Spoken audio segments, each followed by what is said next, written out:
Hi, welcome to episode 2 of Book Talk with me, Sedonia Guillone.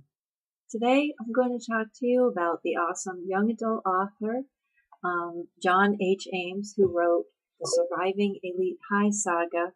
Some of you may be familiar with it. Starts with Surviving Elite High, continues with Surviving Elite High Senior Year, and the third part is a novella called Loving James about one of the other characters and what he goes through at the hands of bullies and then finding his romance. But then I also wanted to talk about John Ames's most recent release, Love, Joy, Heartache, and Pain, which is a collection of novellas which are intertwined because they take place in the same town, but they each has a very different theme. It's not iPress, it's the Kokoro Press imprint because it's edgier, it's outside the box. The stories are each different. One is kind of a Freaky Friday scenario. Another is ghost story, and they're young and new adults. So they're very different. And what I like about John Ames's work is the edginess of the characters. There is no character who's just kind of a likable person. They all have very strong personalities. Their faults are very strong as well as their good points. When they love, they just love all out, and when they mess up, they really just mess up so bad. And you have each character has their own very characterizing I don't know how you'd say it. I guess personalities. There's the conniving, man-poaching, dangerous girl. There's the psychotic. There's the studious, passionate hero who is our main character in Surviving Elite High. And then you have the jock who has the romantic capability in him, but it takes that special person to bring it out and to show what a great guy he is locked inside. Then you have the jocks who, some of them are just bad and they stay bad. Then you have some who start off nasty and events bring out the best in them and actually make them into a romantic hero. So these are very special features about John's work. And the other thing is, some people know, some people may not know, is he's quite young. He's only in his mid-20s, and to me, I guess that's very young for an author to have created such a fully developed cast of characters and created this world in which there's just so much going on that you would think someone would have to be a lot older to have taken all this and synthesized it and created a literary body out of it. So to me, he's really cool. And if you haven't read any of his work, I hope you'll check it out. You can find it all at iPress. That's www.ai-press.net, ipress.net. And I am going to read a couple of excerpts from his work so you can get a feel for it. First, I'm going to read the beginning of the Surviving Elite High, and then I'll read an excerpt from Love, Joy, Heartache, and Pain, which they have similar themes going on in them, but they're also very different. Like I said, Love, Joy, Heartache, and Pain is a little bit outside of the envelope of erotic romance, which is why it's under the Kokoro Press imprint. And I think a lot of people don't always go for that immediately, where it's kind of different and doesn't follow a formula. But even if you're skeptical, I definitely encourage you to check out his work because he's pretty awesome. Anyway, okay, enough said on my part. Let me just read so you can get a feel. Chapter 1, Surviving Elite High. My knees shook. I don't really know why I was so nervous that morning. I had walked down these same corridors before, but this was my first time here as a junior. I stood looking down the main hallway as the world slowly passed by me, and feeling as if I was completely invisible to everyone. I hugged myself for comfort, then took my first step and froze again. With my heart pounding hard against my chest, a stupid knot developed inside my stomach. I hated the feeling of uncertainty and distress brought upon me by them. I glanced around, trying my best to spot Madison or Kitty, but I was completely alone among all the commotion happening around me. I lowered my head and continued with my excruciating journey toward class. Out of nowhere, two shadows blocked my way. I looked up and came face to face with my two tormentors, the reasons for my anxiety, Jacob Ashmore and Matthew Ward, better known as the basketball jocks. "Hello, little guy," Jacob drawled, leering down at me. He stood 6 inches taller than me and was strong as a bull. "Did you miss me?" I stumbled backward, trying to put distance between us. "Where you going, bitch?" Matthew barked, grabbing me by the collar of my shirt. He pulled me in and lifted me into the air, making my feet swing from side to side. "Talk to me, old friend." I was, shut the fuck up, fag. "Let's give him the welcoming," Jacob suggested with a grin. "Oh no, not the welcoming, anything but the welcoming. I knew what they wanted to do. They were going to throw me inside the huge trash can behind the school and make me face the humiliation." "Put him down," shouted a familiar voice. We all turned to look. It was one of my best friends, Kitty Scott, and boy, was I happy to see her pointing at them. Her red hair was visible from a mile away, and her black eyes seemed demonic. I thanked God that I was safe now. Matthew gazed at her with a smirk, knowing that Kitty would explode and make a big scene out of the way he treated me. He unwillingly let me go, and I fell flat on my ass. There was no time to waste. I ran to Kitty's side before they changed their minds. "See you soon, pussy," Matthew added. He and Jacob turned around and walked away down another hallway. When they were out of sight, I turned to Kitty, who was all steamed up. Her freckles seemed to have spread to an angry red. A scowl soon developed on her face. "Why do you let those assholes treat you like that?" "Geez, Kitty, they're bigger and stronger than me, you know, plus they're jocks." "I thought they'd stop bullying you." Kitty led me down the crowded hallway. "So did I. Besides, 2 against 1 is an unfair fight, especially against me. Have you looked at me lately?" Kitty stopped in front of her locker and opened the small compartment before glancing at me from head to toe. I wasn't small. 5 feet and 7 inches was a reasonable height. I was too skinny, though. I didn't have any muscles, and she wanted me to fight those 2 giants. Was Kitty insane? "I know, but you've got to stand up to them. Madison and I can't be with you every single second of the day. They bullied you around for 2 whole years, and it has to stop now, Johnny boy." Kitty slammed the door closed. "I know," I murmured as I spotted Madison behind her. "Hello, Madison." "Hello, my 2 best friends in the whole wide world," Madison answered, standing beside us and showing off her vibrant smile. Madison Adams' black hair complemented her porcelain skin and sultry dark eyes. The chick was hot, and she was one of my best friends as well. After scanning our worried faces, her smile disappeared. "What happened? I thought you'd be excited to see this slut." That was Madison, all right. She knew how to sum things up in one sentence. "Jacob and Matthew," mumbled Kitty, walking down the hallway. Madison embraced me with one arm, and we immediately dashed after Kitty. While we tried to catch up with her, Madison turned to me. "Are they still bullying you?" Yes, they are." Kitty had stopped walking and was waiting for us a few feet away. When we reached her side, she began walking next to me. As usual, I was in the middle of the 2. "Those good-for-nothing jerks." "I thought they'd stop bothering you, Johnny boy," Madison added. "Yes, for the summer. Consider yourself lucky. Who wouldn't want to get roughed up by 2 hot jocks?"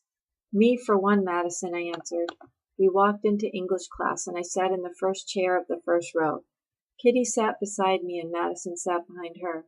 This was our usual seating arrangement for all our classes. They turned to me, and Madison continued. "Don't worry, just stick with one of us and you'll be fine." "I know, but we still have gym, and I've got to change with them." "That's hot. Take some pictures for me." Kitty rolled her eyes when she heard Madison's request. "Sorry, kiddo, we can only do so much. You've got to stand up to them." "I'm dead meat. Why does the school have to stress sports so much? 4 years of mandatory physical education is just crazy. Why in the world would they do that?" Blame the Children Against Obesity Association. No more sugar in this school. As if we need to lose weight. We're perfect, Madison answered. Yeah, soon they'll start to sell sugar like crack, Kitty added, high-fiving Madison. The girls giggled their little hearts out. I missed them so much. All of a sudden, the door opened, and a young man stepped inside.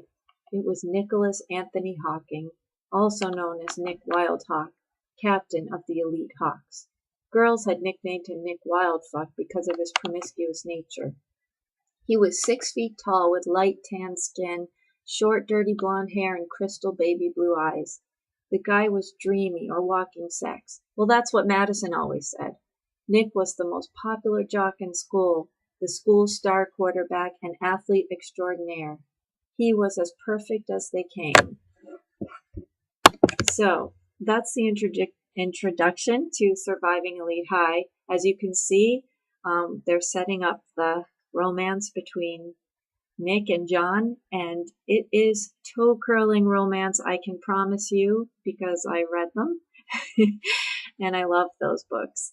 So, anyway, as you can see, that's LGBTYA romance, and let's move on to Love, Joy, Heartache, and Pain, which is, again, has gay young adult romance. This one has a little twist on it because it's a Freaky Friday scenario with friends switching bodies and all kinds of mayhem and confusion before people can be with the right person. But what I love about this story among the setup is the title, which is called, the first story is called Swapatized. The not so unrealistic and detailed account of how my best friend and I switched bodies for a short period of time. I love that. That just makes me smile from the beginning. So I can imagine you'll smile and laugh a lot during the story as you get to the toe-curling romance.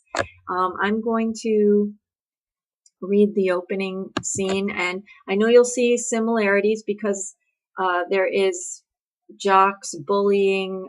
This is a common theme in John's work, and I'm glad that he deals with it because I know that it's a bad problem in schools worldwide, and he does not shy away from presenting it in all its terrible aspects and seeing how people work to overcome it. And I think that it does help to raise awareness about the issue, even while it takes place within the framework of creating a romance or a comic situation. Anyway, okay, so again, before I go on and on, let me give you that excerpt. Chapter 1. High school is one of the most excruciating and painful periods of any teenager's life. Adults claim that these are the 4 most remarkable years of your life. Are they insane or just in denial? What makes high school some of the most dreaded places on earth? In my humble opinion, it's the jocks. Just by definition, they are the opposite of who I am. Jocks are tall, strong, and almighty. I am short, weak, and pathetic. I guess being one of the brightest brains in school places me at the bottom of the food chain. All I ever wanted to be was noticed and loved by everyone, but the charlatans here criticize me until there's no tomorrow. Yeah, life sucks, but high school sucks even more. And there I stood at the entrance of the school, wishing I were anywhere else but in this goddamn rat hole of hypocrites, liars, and backstabbers. Move it, loser, Andrew shouted, knocking me to the side. And then there was Andrew Cooper. He and a couple of his jock friends laughed and teased me as they walked inside the building. Andrew Cooper, the asshole jock, was the main reason why I hated my life at Gelson High. I couldn't wait for graduation at the end of the year so he could kiss my white ass goodbye once and for all. I loathed that pathetic little loser with all my heart, body, and soul. Take comfort in the fact that this is his 5th year here. A voice behind me caused me immediately to turn around. And there she was, Kylie Bursnell in all her glory. Now, since she is my best friend, me, a geeky little loser who's afraid of a big muscular jock, many of you may think that might make Kylie either a nerd or a reject from hell. Well, that isn't the case at all. In fact, Kylie is one of the cheerleaders on the Gelson High cheerleading squad. The girl is a freaking bombshell. Every guy wants her, except for my other best friend Josh, the rebel of our senior class. That's the cliched part of this story. For some reason, he doesn't like her, or they just don't click. You may be wondering why a girl like her would even be friends with a loser like me, since cheerleaders are mostly shallow, arrogant, and mean. Well, she's not the typical cheerleader, that's for sure. She is real and down to earth, just like me. I love her. We have been genuine friends since the first grade, and our bond extends beyond any stereotypical label that school and society can place on us. She knows all my secrets, and I know hers. Yeah, freaking asshole, I mumbled, standing up and dusting off my butt. I swear to God, if I could pound him into the floor, I would do it without mercy while he cries like a little bitch and yells for his mommy. Bring down your testosterone level, Kylie Boo, Kylie grinned.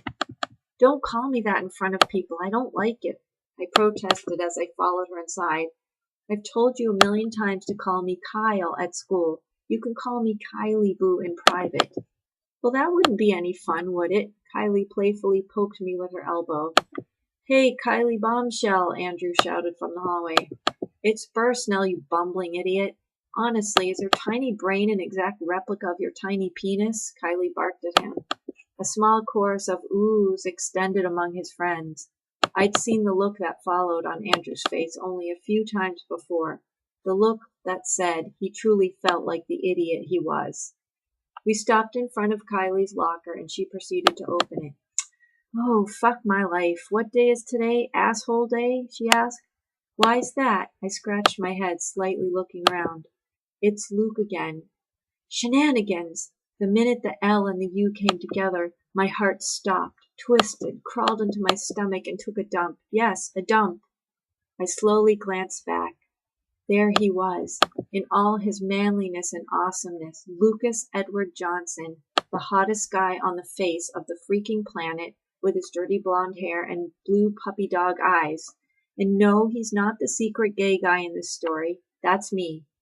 Kylie focused her attention on her locker, while Luke came to a halt behind her. In a pure state of nervousness, he glanced at me, then rested his eyes on Kylie. Hi, Kylie, he exclaimed, sweating nervously. Kylie glanced at him, rolled her eyes, and started digging in her locker. Hey, Luke.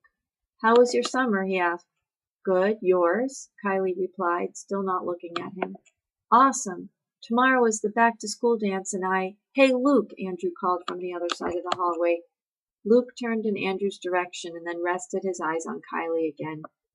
Talk to you later, Kylie, he told her, with a smile that would melt anyone. Yeah, see you later, unfortunately, Kylie replied, slamming her locker shut. After Luke walked away, I turned to Kylie. She could really piss me off sometimes. What's your big deal? Why are you such a little bitch to him? I would do anything for that man.